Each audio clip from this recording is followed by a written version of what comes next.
Welcome to Drishyam news. దర్పల్లిలో జరిగిన కాంగ్రెస్ జిల్లా అధ్యక్షుడి ఎంపిక సమావేశంలో రూరల్ ఎమ్మెల్యే భూపత్ రెడ్డి మాట్లాడుతూ కార్యకర్తలే నాయకుడిని ఎన్నుకోవడం కాంగ్రెస్ ప్రత్యేకత అన్నారు.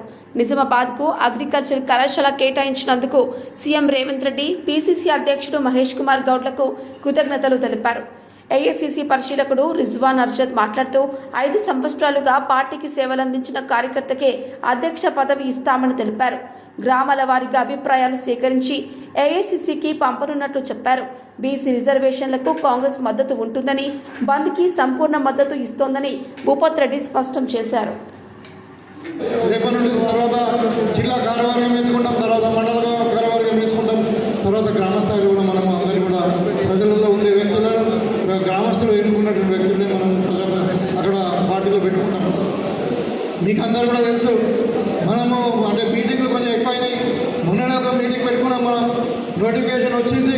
ఆ నోటిఫికేషన్లో వచ్చిన తర్వాత మరి సర్పంచ్ క్యాండిడేట్ ఎవరు, మరి ఎంపీటీసీ క్యాండిడేట్ ఎవరు, జెడ్పీటీసీ క్యాండిడేట్ ఎవరు అని చెప్పుకోవడానికి మరి మేమేదో ఇక్కడ ఆఫీస్లో కూర్చొని 4 లీడర్లను పిలుచుకొని రాసే బదులు మరి మీ అందరూ కూడా మండల వైజ్ మీటింగ్ పెట్టుకొని ఒక కమిటీ వేసి, నేను బయటకు రాగలేకపోవడం వల్ల మరి మీరు ఒక కమిటీ వేసి మీ అందరూ సమక్షంలో మీ అందరి దగ్గర ఎవరెవరు ఇంట్రెస్ట్ ఉన్నారు ఏం కదా అంతా కూడా మన ప్రజాస్వామ్యబద్ధంగా ఒక లిస్టు తయారు చేసుకున్నాం.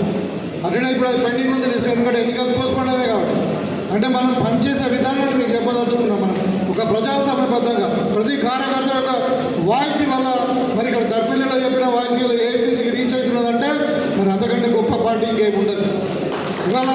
అందుకనే మరి ఈ పార్టీ मैं ऑल इंडिया कांग्रेस कमेटी के अध्यक्ष मल्लिकार्जुन खड़गे साहब का और हमारे सबके नेता राहुल गांधी जी के आदेश पे यहाँ आया हूँ। और हमने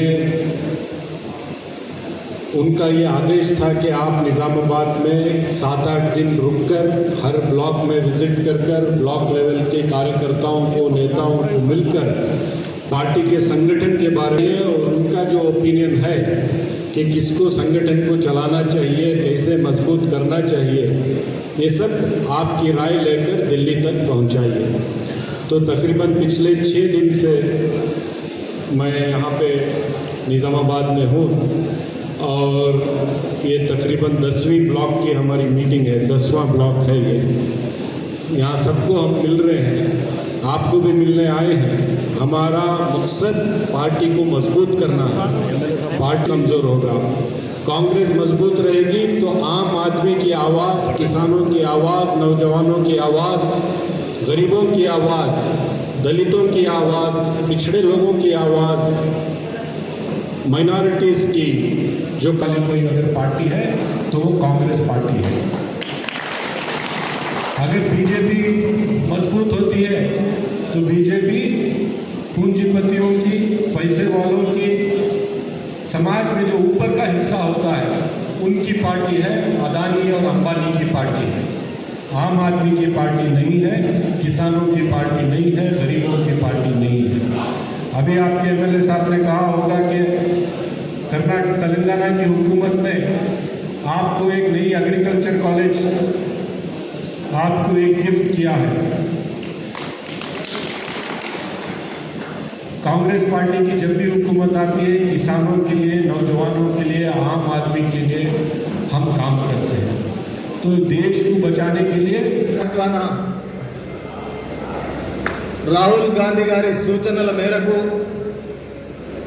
దేశవ్యాప్తంగా కాంగ్రెస్ పార్టీ పటిష్టత కొరకు గతంలో జరిగిన మాదిరిగా కాకుండా 50-60 సంవత్సరాల నుంచి కాంగ్రెస్ పార్టీ జిల్లా అధ్యక్షులను, బ్లాక్ అధ్యక్షులను, మండలాధ్యక్షులను ఏదైతే ప్రక్రియ ద్వారా మనం ఎన్నుకున్నామో అలా కాకుండా